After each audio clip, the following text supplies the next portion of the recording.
Hello everyone, this is Derek Smith, aka Dr. Negotiator, and today I want to talk about 4 steps for effective negotiating. Um, Negotiating is the art of reaching an agreement by resolving differences through creativity.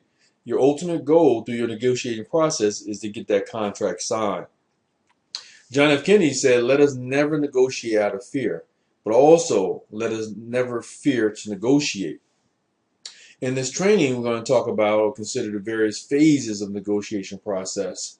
By visualizing the procedures and what each phase entails, you might be able to develop a better understanding of negotiations and become more proficient negotiating in the course of both your professional life and your personal life.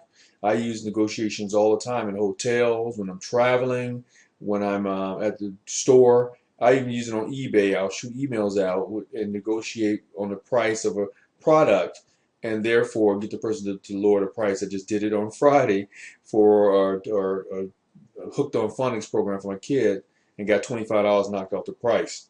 So, the ultimate goal, it all boils down to this. You want to be able to negotiate effectively and successfully at everything that you do.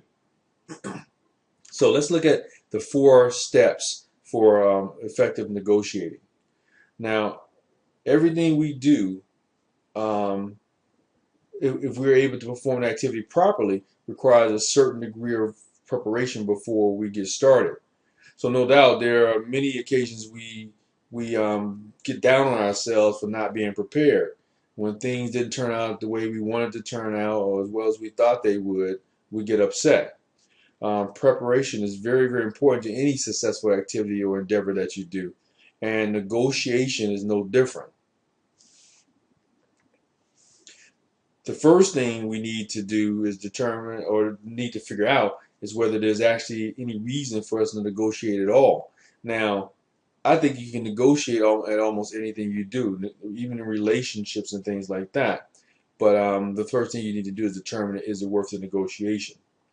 Secondly, we need to be clear on the specifics of what it is that we want to get out from the negotiation. What is it all about? What do we want to take away from it? What's going to be our win-win situation? We have to get our ducks in a row, so to speak, before we can even contact the person with whom we want to negotiate with. Um, then we need to establish some type of negotiations agenda before actually even beginning our talks. We need to identify the right people, or do we negotiate with people who can make the decisions? Who's going to be involved with the talks? What's their level of responsibility? What's their authority? If you're in real estate, do you need both buyers to be there? Both sellers, I'm sorry, to be there. Or if there's 2 buyers, both buyers to be there. Who needs to be involved? Whenever possible, we need to attempt to obtain as much information about the people that's going to be involved. If it's a company, you need to find out about their company or their organization. Before you start your negotiations, you need to do some type of intelligence gathering. This is crucial for you to obtain a picture of the other side so we can assess what their needs are. We can figure out what their motivations are. Think about their goals and what are our goals. What's their goals in respect to our goals. And then next, we need to set up a venue or a place where we're going to meet for our negotiation. We need to have enough, make sure we have enough time so that we can get everything across, get everything done that we want to get done in the negotiation. It's a good idea to begin the process by establishing direct contact with your opponent or your counterpart that you're going to negotiate with. Then we can begin to build some kind of rapport. Remember, the first thing you need to do is not just break into your negotiations. That's what a lot of Americans like to do. But what we need to do is that we need to first build some rapport. We need to set up the agenda. What is it we're going to talk about? Through a variety of means. We might want to do phone calls, we might do faxes, emails, even an informal personal get-together beforehand, before we can get into that negotiation process, to get everybody relaxed and to start working our strategy. Now, step 2 is called conceptualization.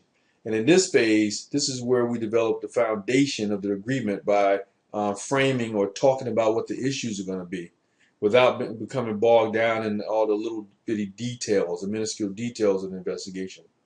Now, the building blocks need to be put together to understand the basic concept of the agreement we're seeking. Start putting our plan in place, start moving our chess pieces around to find out where we want to be. it's like two separate parties coming together to consider the blueprint design or structure of the agreement. What is the agreement going to look like? We're attempting to formulate our principles upon which we can both agree on when we work our way through this negotiation, such as who's going to provide the financing if it's real estate, or who's going to provide licensing for a product, or some other example that you can come up with. But this is the phase where we define each other's goals and objectives through fact-finding missions that we might want to carry out, and by establishing some type or some measure of compatibility with that person. It's not unlike that awkward first date that you go on with the opposite sex. We begin to consider creative options and discuss concessions that we might want to make. We advance proposals and counter proposals back and forth until some type or some manner of tentative agreement is reached. Now, the terms of the partnership here are reframed until they reach the level where both parties, us and our opponent, are satisfied as they can be within the various parameters that we set anyway of what they bring to the table. This is how we arrive at our basic concept or our basic agreement that we're working towards in this negotiation. Now, step 3 involves, well, I have it here, simply put, this phase sees the completion of the agreement. This is where we're going to work everything out. We've done the conceptualization in step 2. We figure out what the agreement is going to be, and now we're going to settle on the details. Here we use everything that we have to complete the details of the venture. We're about to mutually start out on this thing, and we want to make sure that we're both on the same page. We discuss the problems of implementing the partnership realistically here, so that it's viable and is workable. It's something that we know we can do. We also hammer out the details as they relate to scheduling and the money and the production and handling any delays that might come across. If it's real estate and there's tenants involved, when are they going to move out? When is the place actually going to be available for me to begin my rehab? We talk about responsibility. We talk about what the authority is for us to do certain things in the agreement.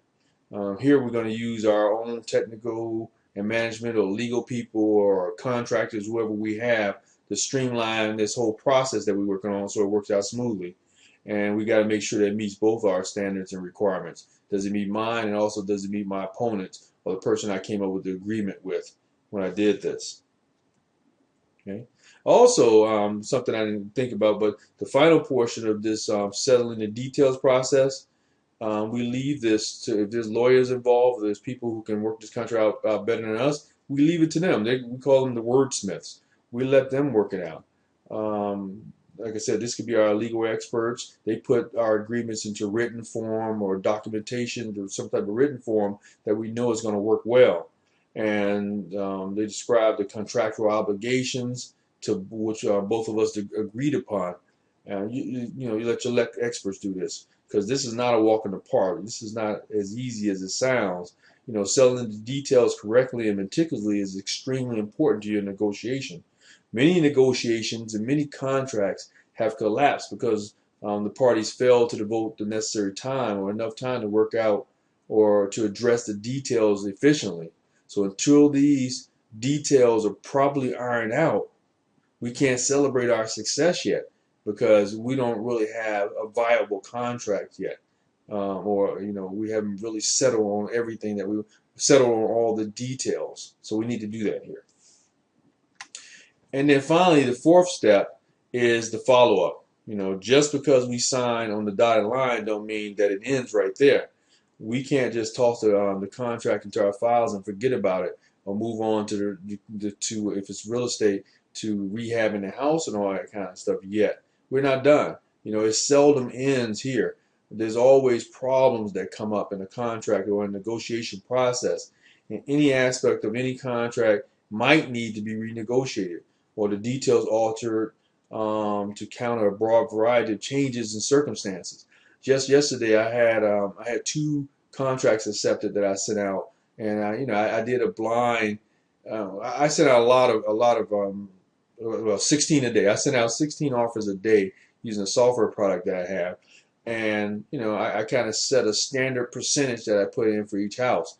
Well, yesterday I had 2 accepted right away, and I'm like, something's wrong. I didn't get a counter offer on these.